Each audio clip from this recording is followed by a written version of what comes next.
இன்னைக்கு காலையில் 11 மணிக்குள்ள சென்னை வளசரவாக்கம் காவல் நிலையம் இருக்கு இல்லையா, அதில் சீமான் ஆஜர் ஆகலை அப்படின்னா அவர் கைது செய்யப்படுறதுக்கான வாய்ப்பு அதிகமாக இருக்குது அப்படின்ற சூழல் தமிழக அரசியலில் பதட்டத்தை ஏற்படுத்தியிருக்கு அப்படின்னு சொல்லலாம். ஸோ என்ன மேட்ரு அப்படின்னு சொல்லி பார்த்தோம் அப்படின்னா, சீமான் விஜயலட்சுமி விவகாரம் இருக்கு இல்லையா, கிட்டத்தட்ட 12 வருஷங்களாக இழுப்பறியில் இருக்குது அப்படின்னு சொல்லலாம். அப்பப்போ சீமானை எதிர்த்து பார்த்தோம் அப்படின்னா விஜயலட்சுமி இருக்காங்க இல்லையா, அவங்க வீடியோ வெளியிடுறது, அதுக்கு எதிராக வந்துட்டு சீமான் கருத்து சொல்கிறது அப்படின்ற மாதிரி போயிட்டு இருந்துச்சு.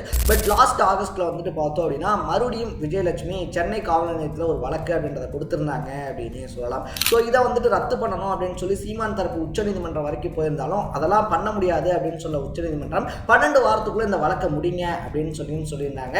அதனால சீமான் ஆஜராகிறதுக்கு நேத்தே சொல்லியிருந்தாங்க. பட் நேற்று சீமான் ஆஜராகலை அப்படின்றதுனால இன்னைக்கு கண்டிப்பாக சீமான் ஆஜராகணும் அப்படின்னு சொல்லப்பட்டிருக்கு. ஸோ சீமான் விஜயலட்சுமி வழக்கு இருக்கு இல்லையா, அதனுடைய பின்னணி தான் என்ன, சீமான் கைது ஆவாரா மாட்டாரா, இந்த வழக்கினுடைய பின்னணி என்னன்னு நான் நம்ம லாங் வீடியோவில் பேசியிருக்கேன். அதுவும் சேனலில் இருக்குது, பார்த்துட்டு மறக்காம சேனலை ஃபாலோ பண்ணிக்கங்க.